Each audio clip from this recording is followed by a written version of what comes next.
Halo, salam planter untuk kita semuanya. Jumpa lagi dengan saya di channel Mr. Chan. Kali ini saya akan menerangkan sedikit berkaitan dengan pemupukan di areal pasir. Seperti apa penjelasannya? Simak terus video ini. Jangan lupa like, komen, dan subscribe-nya.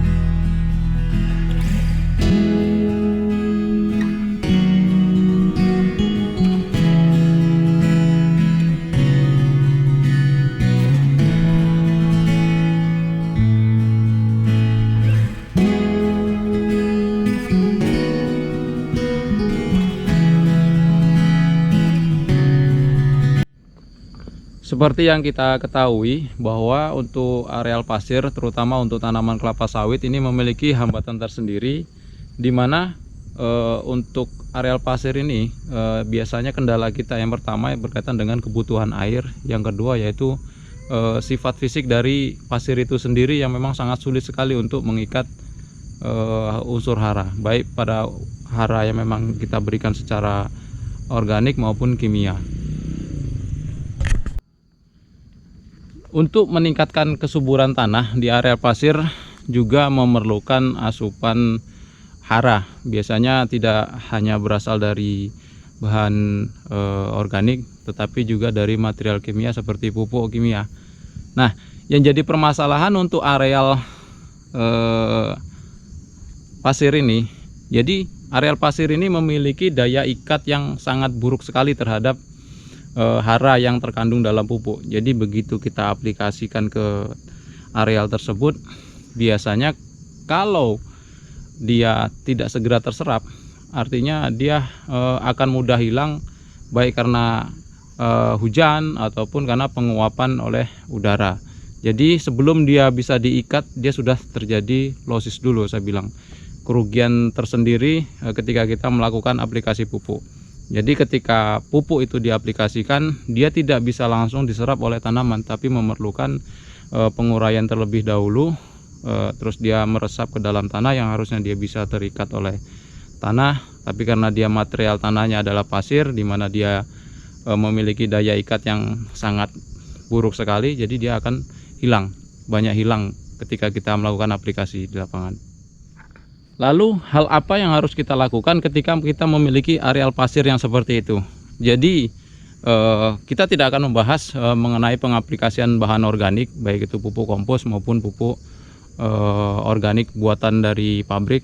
Tetapi di sini bagaimana kita mencari solusi ketika kita melakukan aplikasi pupuk kimia supaya tidak banyak terjadi kerugian ataupun kehilangan karena memang terjadi penguapan ataupun karena memang terbawa air seperti itu. Jadi ada satu tips, sebenarnya ini sudah banyak dipakai di teman-teman di perusahaan lain juga. Ketika kita melakukan aplikasi pupuk kimia seperti itu biasanya karena ketika kita mengaplikasikan pupuk dalam dosis tertentu, misalkan 1 kilo, ya kan, ketika kita aplikasi paling yang terserap hanya berapa persen saja, sisanya adalah dia akan hilang, baik terjadi penguapan ataupun terjadi terbawa oleh aliran permukaan. Jadi beberapa tips yang memang bisa kita pakai ataupun kita aplikasikan di lapangan, yang pertama yaitu kita mengaplikasikan pupuk itu secara split. Jadi maksudnya dari sistem split adalah, jadi ketika kita mendapatkan rekomendasi pupuk misalkan 2 kilo ataupun 3 kilo, baik itu pupuk tunggal maupun pupuk majemuk, kita tidak langsung mengaplikasikannya dengan jumlah banyaknya dosis tersebut. Ketika kita mendapatkan dosis 3 kilo, kita bisa mengaplikasikan misalkan 3 kali. Jadi kita aplikasikan yang pertama 1 kilo, yang kedua 1 kilo, yang ketiga 1 kilo. Jadi itu namanya sistem split, di mana tujuannya adalah untuk menghilangkan ataupun bukan menghilangkan ya, mengurangi kerugian kehilangan dari unsur hara yang memang kita aplikasikan melalui pupuk kimia tersebut. Jadi kenapa harus kita aplikasikan secara split? Gambarannya begini.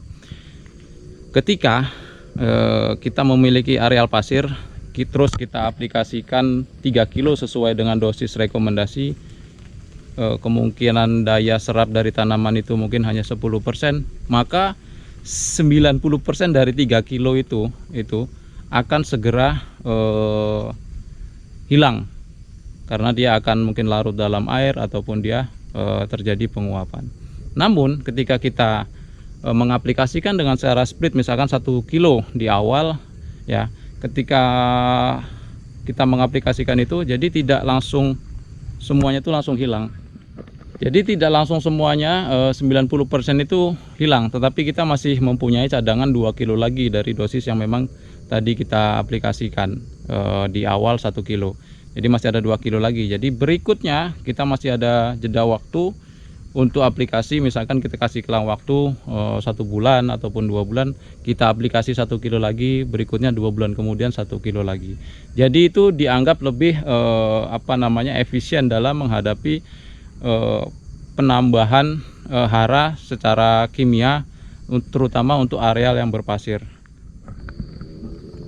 Meskipun demikian, bukan berarti ketika kita melakukan dengan sistem split kita tidak akan mengalami losis hara dari pupuk tersebut. Tetap kehilangan unsur hara dari pupuk tersebut memang akan tetap terjadi, tapi setidaknya kita memberi kesempatan tanaman dalam menyerap tanaman itu tidak langsung sekaligus banyak, karena ketika dia menyerap hara dengan banyak, sementara ketika dia belum selesai melakukan penyerapan unsur hara, sementara sudah terjadi penguapan ataupun dia terlarut dalam air, maka ya hanya sebatas itu saja. Tetapi ketika kita melakukan sistem split yang seperti tadi saya sampaikan, maka dia akan mempunyai kesempatan di beberapa waktu yang akan datang, walaupun dengan dosis yang lebih kecil. Tetapi dengan include perhitungan 1 tahun, misalkan dosisnya 3 kilo, dia akan tetap include menjadi 3 kilo. Hanya untuk sistem aplikasinya kita pecah ataupun kita bagi menjadi 3 bagian, 1 kilo, 1 kilo, 1 kilo, seperti itu. Sistem aplikasi pupuk seperti ini tidak hanya untuk pupuk tunggal, tetapi bisa juga digunakan untuk pengaplikasian pupuk majemuk. Jadi tetap saja kata kunci di sini adalah pembagian dosis, di mana tanaman itu kita kasih kesempatan untuk melakukan penyerapan unsur hara di kemudian hari. Ketika kita setelah melakukan tahap pertama terus terjadi penyerapan, walaupun masih ada beberapa losis, paling tidak kita masih punya kesempatan untuk melakukan penambahan unsur hara di kemudian harinya. Demikian itu salah satu tips yang memang telah dilakukan di beberapa perusahaan. Seperti tadi saya sampaikan bahwa memang untuk karakteristik tanah pasir itu sendiri memang memiliki sifat yang cukup unik. Jadi kita harus bisa membedakan cara perawatannya antara mineral murni dengan mineral berpasir ataupun di tanah pasir, seperti itu. Mudah-mudahan bisa membantu teman-teman semuanya. Silahkan berikan komentarnya sebagai bahan diskusi kita bersama. Jangan lupa like, komen, dan subscribe-nya, dan salam Panther.